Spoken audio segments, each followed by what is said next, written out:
Oke, teman-teman, selamat pagi, siang, sore, malam, dimanapun berada.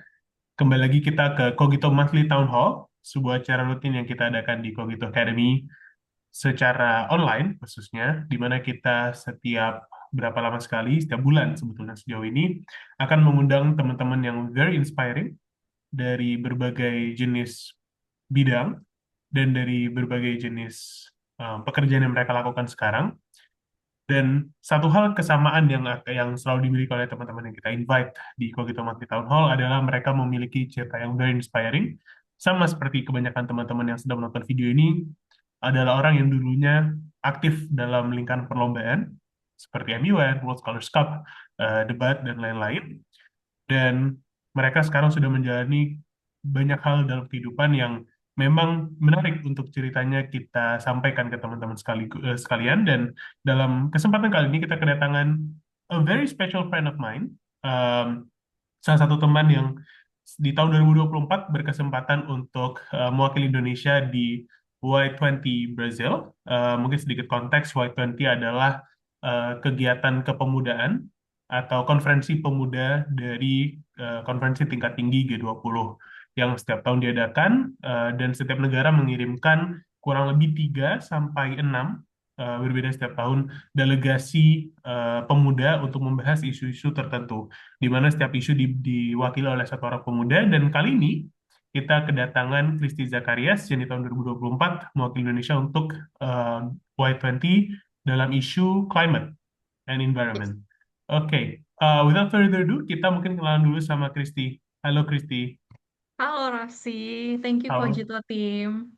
Yes, yes. How are you doing? I am good. Yes, excited for the conversation. Likewise.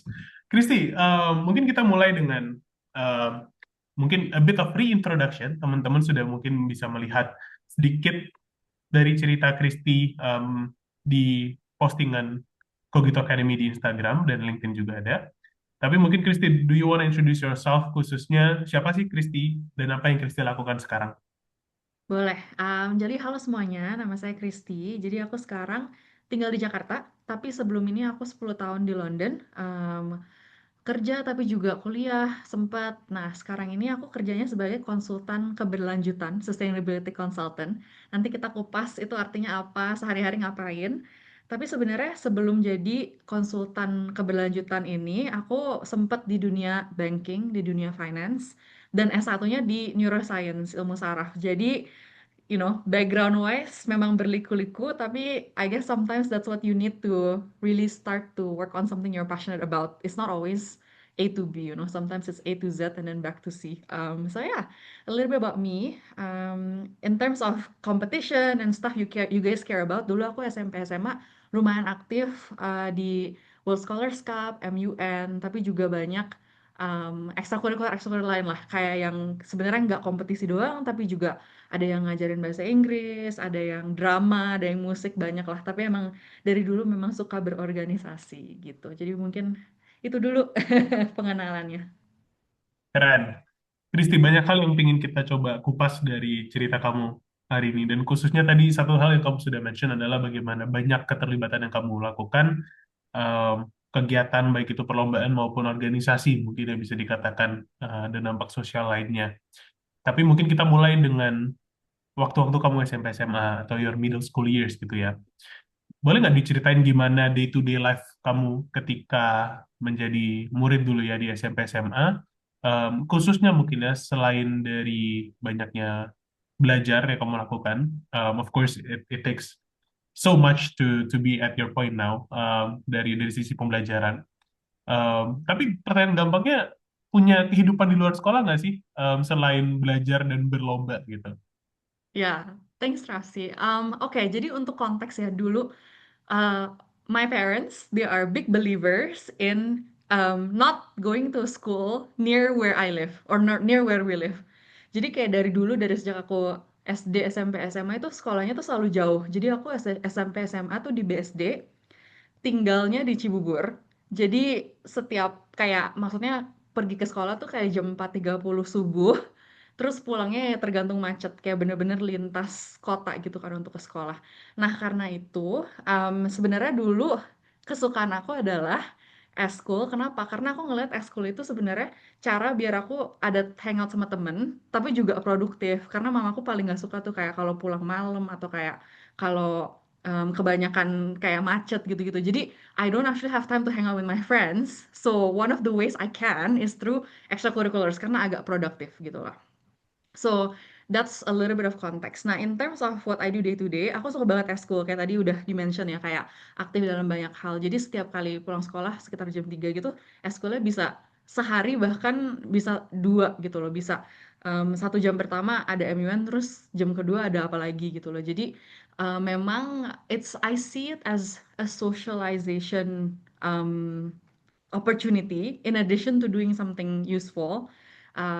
Tapi day to day kayak gitu. Jadi nggak gitu banyak. Kayak mungkin kan kalau teman-teman yang tinggal dekat rumah kan sukanya ada les atau mungkin ke mall bareng teman setelah itu. Tapi gara-gara rumahnya jauh, jadi banyak keterbatasan bisa ke mana dan ngapain gitu sih. Jadi quite full packed, but it's two birds and one stone in my opinion. Yes, yes, yes. Tapi kalau misalnya kita ngomong soal kesibukan yang tadi pasti kan ada hubungannya sama energi and time gitu ya. Kamu as a student you have so much on your plate. Um, Gimana? How did you manage your energy and time with that, kayak context in mind? Yes.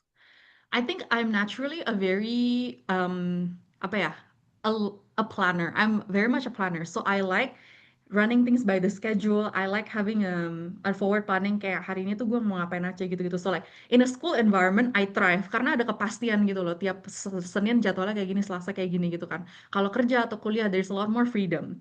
So I do feel like because I thrive on structure, having all of these activities make me feel like gue maximizing my time. And actually that energizes me. Karena kayak having a structure, hanging out with people is actually very energizing to me. Jadi justru when I go home, kayak I'm the type yang kayak kalau sakit tuh masih mau maksa ke sekolah. Kenapa? Karena kayak oh my god, these things that I do at school energizes me. Kayak bukan cuman ketemu temannya tapi juga belajar dan juga kayak having a structure in life. So I do feel like in terms of energy levels, justru kalau nggak ngapa-ngapain tuh ada kayak there's something missing.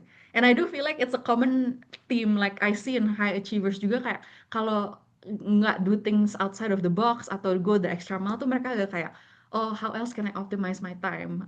So I do think dari dulu emang mikirnya kayak gitu gitu. Jadi ya on to your question untuk energy and the busyness, I actually love it so much. Even now kayak kalau kerja kayak selalu mikir, okay, what else can I do? Yeah. And one of the things you're doing now is inspiring the next generation of Christies. Semoga. For sure. Christy, jadi satu hal yang cukup menarik adalah ketika kamu SMP SMA itu kan MUN was not as popular as today. Dari zaman kita, jadi karena kita kurang lebih SMP SMA-nya tidak jauh waktunya. Bohong itu, jauh guys.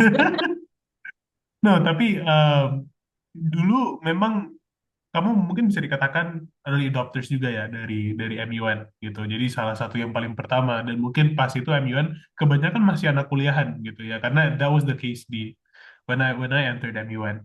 Nah, tapi siapa sih yang ngenalin Kristi ke MUN? Dan gimana caranya kamu dari yang tadinya hanya tahu tentang MUN sampai akhirnya decide to take part in such an event? Ya. Nah, jadi ini konteks tambahan juga, sekolah aku SMP SMA itu lumayan terbilang kecil. Sekolahnya baru buka di tahun 2008. Aku angkatan ketiga atau keempat dari sekolahnya. Jadi sekolahnya juga masih mencari di jati diri. They're still figuring out what works, what doesn't, how to run a school. So it's a very small pool. Mungkin dari kindergarten sampai kelas 12 itu 250-300 orang. Maka dari itu, banyak sebenarnya jadinya banyak peluang untuk get involved. Karena kan misalnya kayak ekstrakurikuler tuh klubnya ada banyak, kayak setiap sports ada, setiap drama, musik gitu banyak gitu. Jadi kayak someone could do 10 different clubs and that would be okay because someone needs to run it, you know. So like I'm one of those people juga gitu. Dan kebetulan untuk MUN ini banyak karena sekolah baru banyak guru pindahan dari sekolah-sekolah internasional di Jakarta lainnya. Salah satunya kayak pindahan dari Jakarta International School, dulu namanya Jakarta International School, sekarang Intercultural. Nah, setelah itu dia pindah, pas dia pindah ke sekolah aku, dia bilang kayak, dulu di sekolah yang lama, guruku ini kayak, di sekolah dulu sekolah aku yang lama tuh ada model United Nations. Jujur, pertama kali dibilang aku tuh agak kayak, ini apa ya? Kenapa United Nations tahu, tapi kayak kenapa ada modelnya, what's going on gitu kan.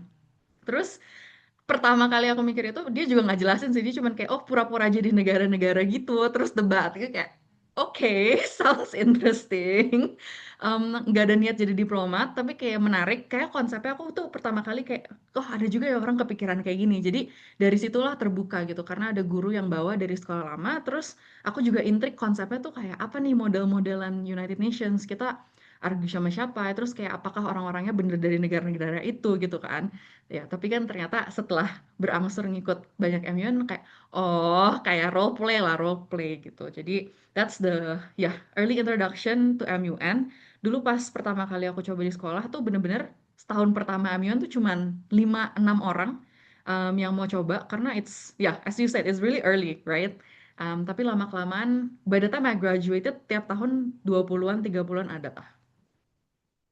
Amazing. Nah, tapi of course satu bagian dari cerita yang tadi mungkin Kristi lupa katakan adalah kontribusi Kristi dalam membuat itu sampai terjadi. Karena di sekolahnya Kristi kan akhirnya you decided, bukan decide sih sebenarnya, kayak you stepped up nanti ujungnya menjadi the Secretary General di klub MUN di sekolahnya Kristi gitu. Gimana ceritanya sampai kamu decide dari yang tadinya mungkin penasaran dengan PBB tapi ditambahin kata model sampai akhirnya jadi um, the leader of the club that deals with that. Iya, jujur, oke. Em, nah, with model United Nation tuh menarik karena sebenarnya kalau kamu pergi lomba MUN kan itu kan sebenarnya udah that's it gitu loh. Maksudnya kayak you represent a country, you study their position, you argue the position, and then you negotiate, and then that's it. Sebenarnya dalam terus mikir lagi like the concept of sekjen outside of an MUN competition agak kayak actually you don't do much, paling admin gitu kan. Makanya karena persepsi kayak gitu, kayaknya ada gimana ya? Orang-orang lebih kayak, oh ya udah ngapain jadi sekjen, ikut lombanya aja kayak sama deh kayak pengalamannya. Justru kalau jadi sekjen malah banyak kerjaan adminnya gitu sih persepsinya. Karena sebenarnya nggak ada yang mau ambil dan kebetulan aku udah lumayan bertahun-tahun MUN, akhirnya aku kayak, ya udah nggak apa-apa deh aku yang urusin gitu kan. Tapi sebenarnya yang aku belajar pas duduk di kursi sekjen di sekolahnya itu adalah you can shape how people perceive MUN, and then you can think about growth strategy, how you get to be more competitive, the training curriculum, working with the teacher coordinator to shape curriculums that actually target I guess development areas of your team at that point. Karena aku sekolah kurikulumnya IB, it's not as rigorous I feel theoretically compared to other curriculums. Jadi kayak sebenarnya dari sisi technicalnya itu kurang, tapi bisa ngomong anak-anaknya. Jadi kayak looking at things like that, it's a bit more strategic, you have more influence. Jadi aku juga belajar kayak actually doing stuff no one wants to do usually affords you more opportunity to change the system. So yeah. Menarik. Um, karena satu hal yang kita pelajarin, at least someone who deals with teaching and education juga lama kelamaan, one thing yang aku sadari dari teman-teman di IB adalah I don't know what's the phrase exactly ya, cuman kayak you're taught to be leaders in the world gitu ya, kayak change makers, if that's the the fancy word for it. Nah tapi that actually brings me to the next point, Christy. Karena untuk menjadi seorang leader, someone that makes change dan juga tadi bisa actually run an organization like an Amian Club, dan akhirnya sekarang you're running also many different things and consulting for many different organizations. Itu kan banyak hal yang perlu untuk kita pelajari ya. Contohnya analytical and critical thinking, communication, bahkan juga negotiation gitu. Nah, uh, you know, it just so happens that skill seperti ini juga adalah skills yang kita latih di MUN gitu kan, dan kita harus aplikasikan. Dan bahkan kalau misalnya kita lihat sekarang, banyak teman-teman yang masih SMP, SMA, dan bahkan kuliah gitu ya, merasa ini skills yang perlu, mereka tahu ini perlu, tapi kita punya apa ya persepsi bahwa ini tuh sulit untuk kita coba pelajari gitu. Gimana sih cara kamu awalnya bisa berlatih skills ini gitu? Iya, sebenarnya dari MUN sampai sekarang kayak things like structuring your argument or the way you think so that another person can understand it, itu aku masih pakai sekarang setiap hari di kantor. Dan I think kedua, it's a very unique skill, tapi the ability to balance giving people ownership so that they buy into the idea and shaping what the idea is a fine balance. Karena kalau kamu misalnya langsung kayak, oh aku maunya A, pokoknya ya udah kalian semua ikut aja aku A. Mereka kan bakal resisten kayak ini ide siapa, ini dari mana kok A gitu kan. Tapi kalau misalnya kamu shape-nya kayak A setengah gitu lah, terus kayak orang-orang pitch in their ideas jadi B, terus akhirnya take forward B. Tapi awal dasar si B ini dari ide A kamu, jadi kayak you get all your deal breakers into the pot and then everybody adds theirs and then they feel like they have ownership over this idea. This managing a balance of ownership and control to this day itu something yang aku juga pelajari dari MUN sebenarnya awalnya, karena aku ngerasa not only do you have to be a good communicator, you have to then be able to apply it into decision making context. Dan sebenarnya at the same time people want to make decisions, but a lot of them don't want to do the groundwork of thinking, and that's why you can have influence. And I do feel like that's something MUN is uniquely positioned to train people to exercise that balance compared to other competitions. So yeah. Interesting. Dan satu hal yang aku sadari dari perjalanan kamu adalah, you're often an initiator gitu kan, dan itu part of your day to day adalah negotiating with the reality of people gitu. Nah, and it is often a very lonely journey, no? Jadi kayak memang banyak hal yang harus kita lalui dan we just cannot, apa namanya, katakan share that with anyone. Dalam artian kayak not anyone can understand really. Aku jadi penasaran deh, gimana cara kamu dealing with your surroundings at the time, khususnya ketika kamu seorang inisiator dan teman-temanmu mungkin bukan yang tipe inisiatornya, mereka there's the time that will follow you gitu kan. Ada nggak sih kayak challenges specifically dari your social surroundings yang akhirnya mungkin for some bisa menghindar atau membatasi growth-nya secara personal gitu? My growth ya, berarti. Ya, in your case. Ada, pasti ada sebenarnya. Nah, actually, okay, a lot of people tell me I'm an initiator, tapi I actually disagree. I think I'm just a really good executor. That karena okay, I'm not the type untuk bervisi atau beride secara out of nowhere gitu loh. There are people who are great at generating ideas. I'm not one of them, but I can take an idea that I truly believe in and I execute against that goal or objective. I think that's just my strength. Everybody has their own style. Nah, maka dari itu kayak if you give me an end goal, I can see all the little steps you need to take to reach that goal. And I think it's all about making decisions easy for people. If you give them a massive goal of like kita harus juara MUN, yang I don't know, Harvard MUN, we want to be the best team in that gitu kan, kayak orang langsung kayak daunted. But if someone breaks down the step in terms of okay, we have 12 months to it, kita mulai programnya dari 1 bulan, 2 bulan, 3 bulan, kayak belajar apanya, belajar kayak persuasion lah, atau pertama belajar konten dulu, belajar the contextual situation of each country, stuff like that, doing a few mocks, like people start to see, okay, these are the milestones that can help me get there, and it's possible, it makes the decision for them to say, yes, I will try it easy. And I do think that's, part of the skill of MUN juga, karena kayak you try to break down this massive goal into smaller steps and then you bring people along with you, and that's how you get the ripple effect of influencing people. Sama kayak di kerjaan aku sekarang, kayak if you ask everyone to make their company net zero, everybody mundur 100 langkah langsung. Let's face it. Tapi you just have to guide them little by little. It can be very small. It can be from like measuring the data first, having the data internally, nggak usah langsung public. Terus talking to each stakeholders across the company, what can they do, what can they not do, what technology is needed. Kayak mulai dari situ sebenarnya orang-orang bakal kayak, okay, they're at least inching towards net zero, for example, gitu kan. Jadi, I see it everywhere. I think it's just you need to make the steps smaller and more like easier to say yes to, for people. And I think sometimes people see what I do and they don't like it, tapi it's okay. Not everyone like would like what you do, but it's all about believing in the values and working in something you're so passionate about that it doesn't matter that some people disagree with you because you believe that you're doing the right thing. So I do feel like on personal growth, yeah, accepting disagreements is part of it, I think. Hmm. You mentioned a very interesting keyword di sana, passion gitu. Dan kita sebagai anak yang SMP SMA dan bahkan sampai sekarang ya, there's this part of me yang selalu punya passion yang berlebih gitu kan, besar terhadap things I like gitu. Tapi kita nggak boleh bohong terhadap diri kita sendiri, khususnya bahwa di dalam perjalanan mengejar passion kita tuh pasti ada saat-saat di mana kita bosan. Weirdly enough ya, kita akan bosan terhadap our own passion kadang. burnout dan bahkan kita demotivated gitu kan. Ketika ini terjadi, what did you do sih? Especially ketika waktu itu yang kita sebagai remaja ya pasti pasti kita juga punya anxiety tertentu terhadap masa depan kita dan bagaimana apa yang kita lakukan sekarang bisa masuk ke masa depan itu.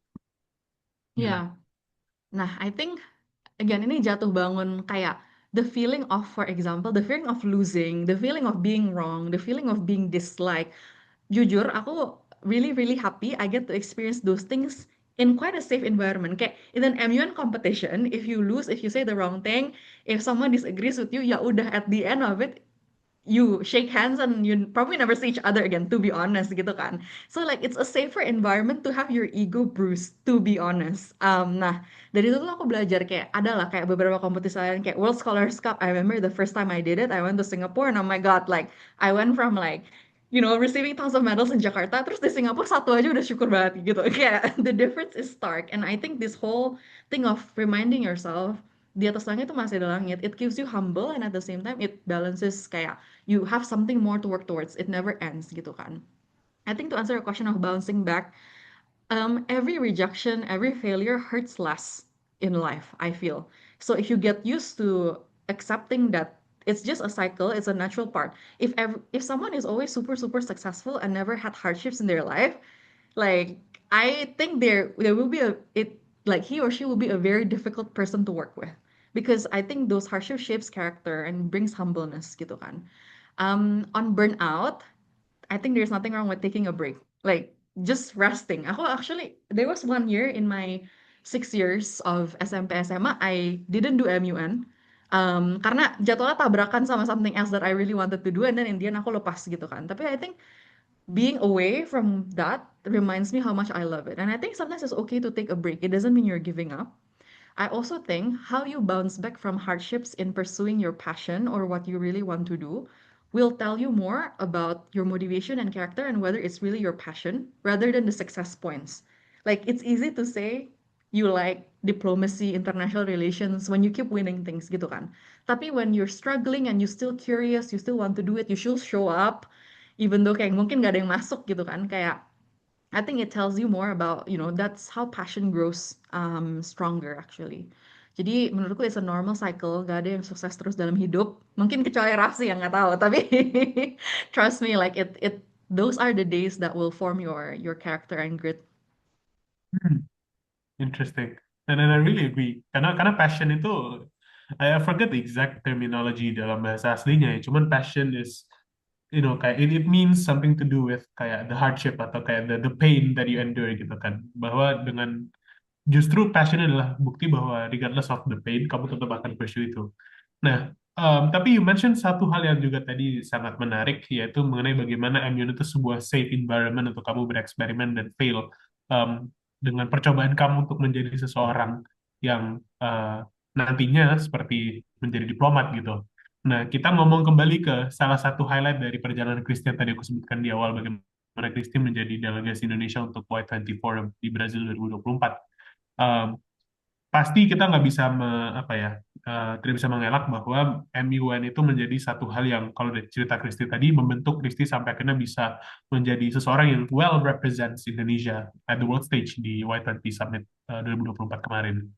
Kalau kamu bisa, kita kembali deh ke zaman kamu masih SMP SMA dulu when you did your MUNs. What would you say to yourself? How would you better if it's not already very great, yeah, which I know you did very well as an Indonesian representative. Cuman, what would you say to Christy beberapa tahun yang lalu? I would tell her try more styles. Karena aku tuh kayaknya I'm the type yang kayak kalau udah ketemu flow-nya, like this is how I present myself, this is how I convince people, it always works. I run with it. It's like a tried and tested formula. Tapi akhir-akhir ini actually at Y20 juga aku ngerasa kayak actually I wish I have more examples of me trying out different styles. Like for example, one MUN you can try to be really aggressive.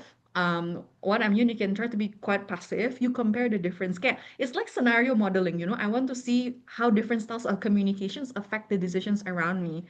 Tentu aja variabelnya juga orang-orang sekitar kamu juga beda gitu kan. Tapi aku sebenarnya berharap I wish I knew it was a safe environment. Kalau sekarang I look back, I was like, oke itu safe banget, nggak ada reperkusi nilai rapor, terus kayak kalau fail ya udah kayak satu event doang, you can bounce back anytime, next month juga ada MUN lagi gitu kan.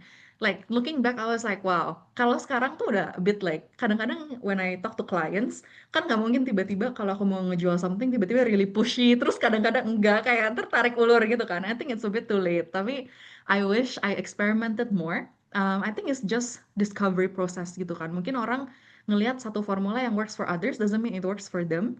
I think we're lucky maybe that we found what works. Tapi kadang-kadang people see it as, oh, it's not me because I tried doing it and I failed. No, maybe you just have to try a different style. So I do feel like don't be afraid to experiment and try new ways and explore because it's yeah after high school after uni it gets a bit more difficult and you have less room to play with. Hmm.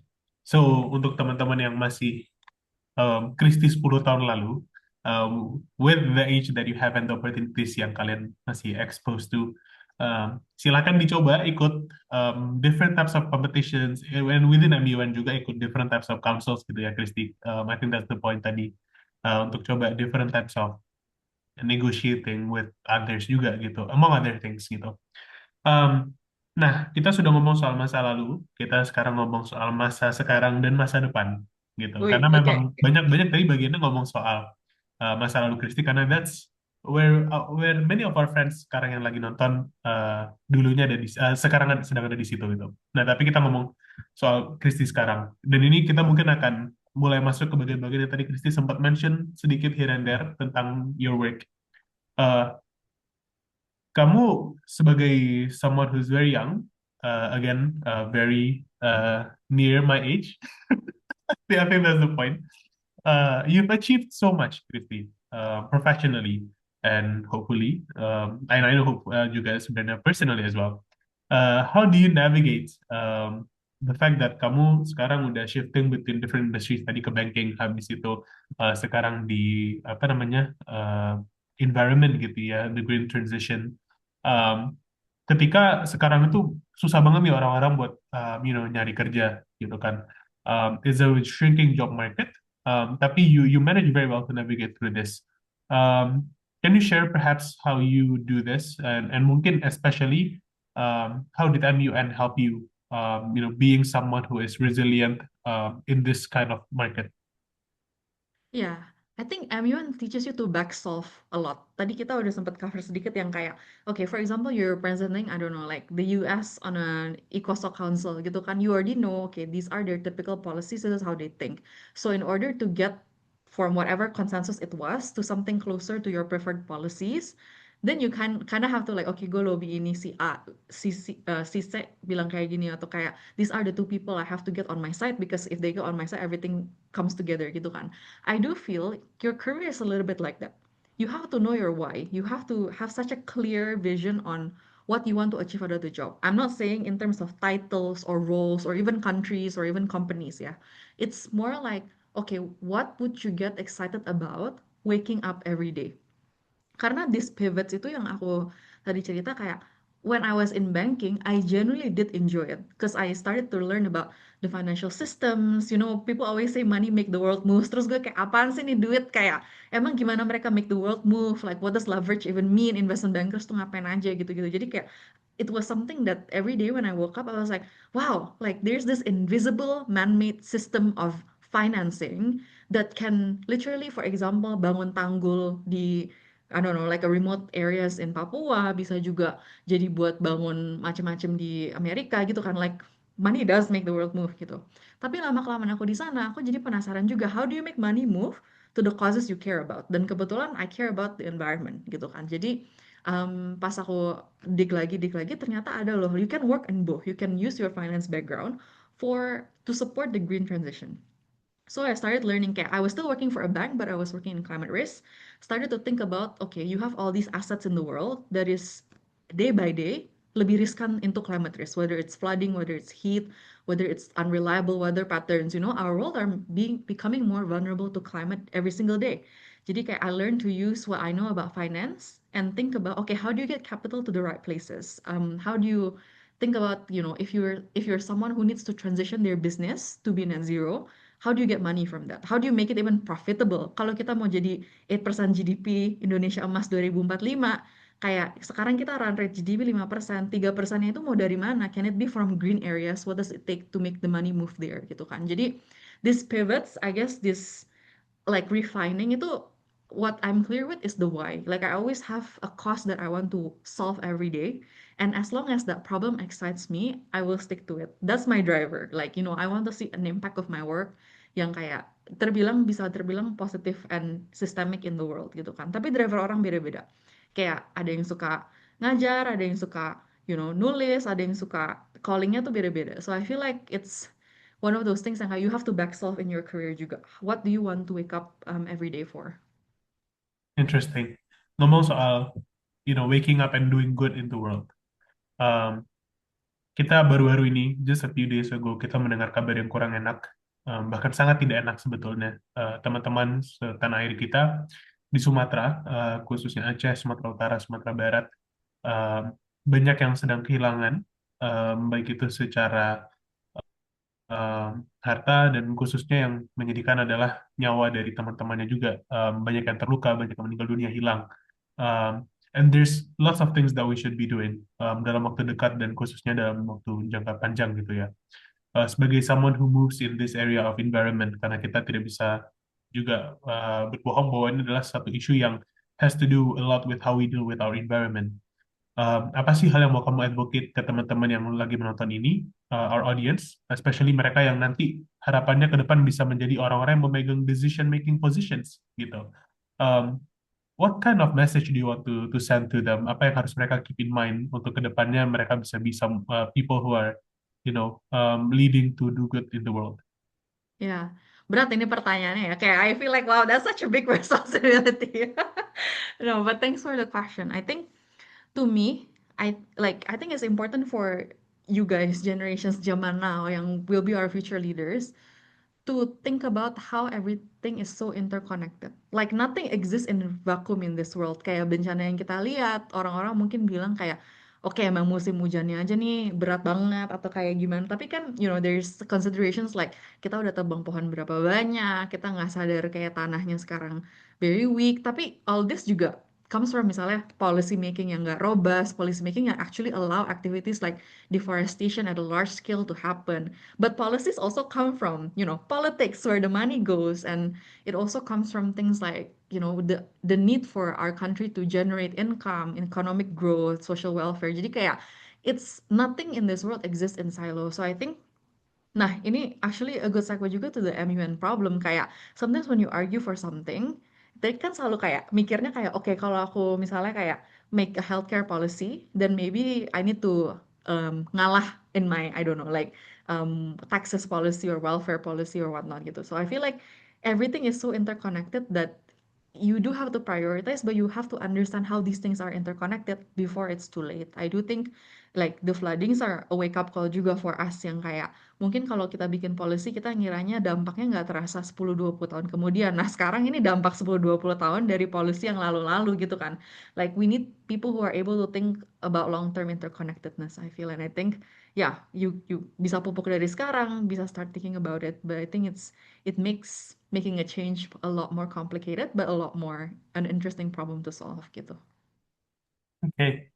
Uh, Thank you very much, Christy. Before we move, hal terakhir yang mau aku tanyakan adalah, karena kalau gitu sekarang sebetulnya juga membantu teman-teman yang lagi di MUN, preparation for World Scholars Cup juga, debate competitions, banyak hal yang juga dulu kamu suka ikutin gitu.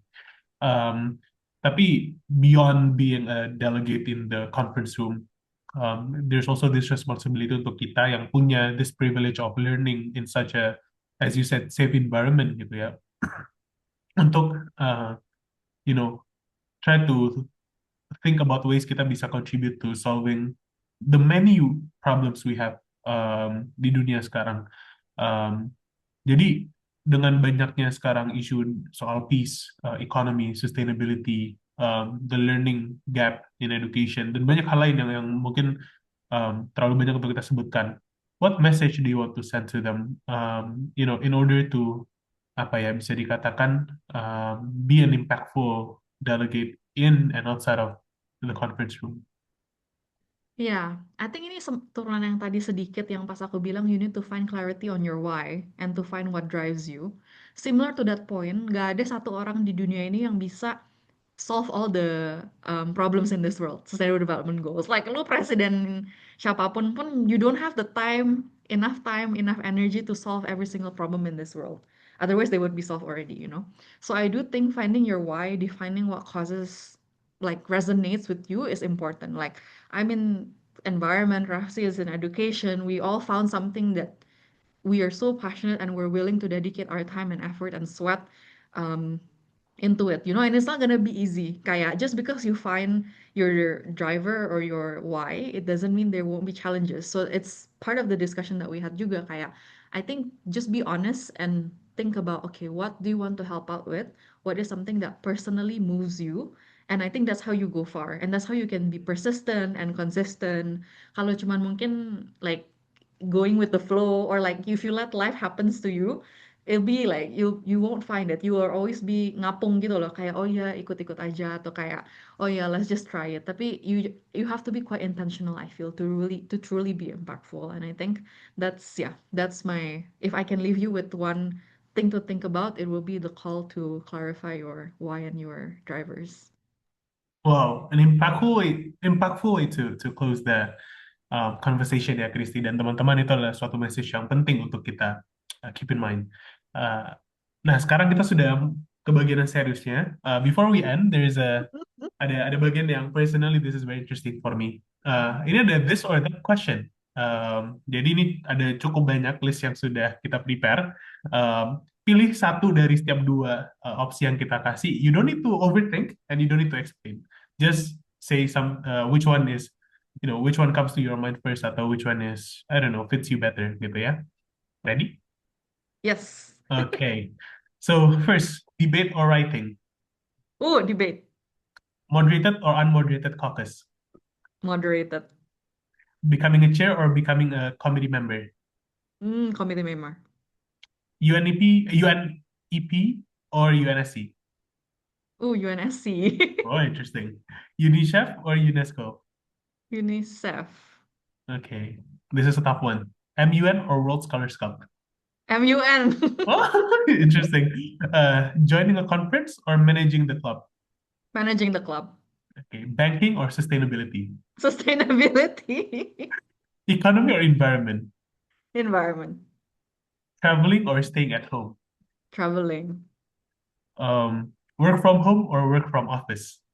Oh, work from office. Okay, as you are now. Reimburse or per diem. Aduh, ini kocak banget. Reimburse, reimburse. Okay. Reading books or listening to podcast. Reading books. Okay. YouTube or Netflix. YouTube. Okay. Chocolate or strawberry. Strawberry. Classical or pop. Pop. Jazz or dangdut. Dangdut. Okay. Cat or dog. Dog. Okay. Frog or bat. Frog, I guess. Okay. Chicken or duck. Chicken. Okay. Teaching or learning. Teaching. Hmm. University or high school. High school. Hmm. Yeah. Thinking or feeling. Feeling. Okay. Zoo or national parks. National parks. This is gonna be a tough one. Nature or malls. Nature. Oh, okay. Okay. Now this is very relevant. Jakarta or London. Jakarta. Anak pantai atau anak gunung? Pantai. Pantai ya. Oke. Pantai. Bubur diaduk atau nggak diaduk? Gak diaduk. Oke. Kerja sendiri atau kerja kelompok, Kristi? Kelompok dong. Kelompok ya. Oke. Last one. Konsisten atau mendadak? Konsisten. Konsisten. Okay, This that's one the I feel very message. strongly. A strong message. A strong message. Okay, Kristi, that is all. We went through a huge number of this or that juga apparently. Thank you for answering all of that. And juga, of course, for sharing these insights. Teman-teman, it's been a great conversation dengan Kristi. Harapannya dengan kita mendengar apa yang disampaikan oleh Kristi sepanjang 40-50 menit belakangan, kita bisa inspired to do more good in the world, dan juga bagaimana kita memulainya adalah dengan cara yang kalian sekarang lakukan, yaitu taking part in opportunities seperti perlombaan MUN, World Scholars Cup, yang harapannya nanti bisa membawa kalian menjadi orang-orang yang impactful in the world, seperti Kristi gitu. Thank you so much, Kristi and everyone for watching. See you at the next Cogito Town Hall. Have a great time. Bye. Thank you. Bye.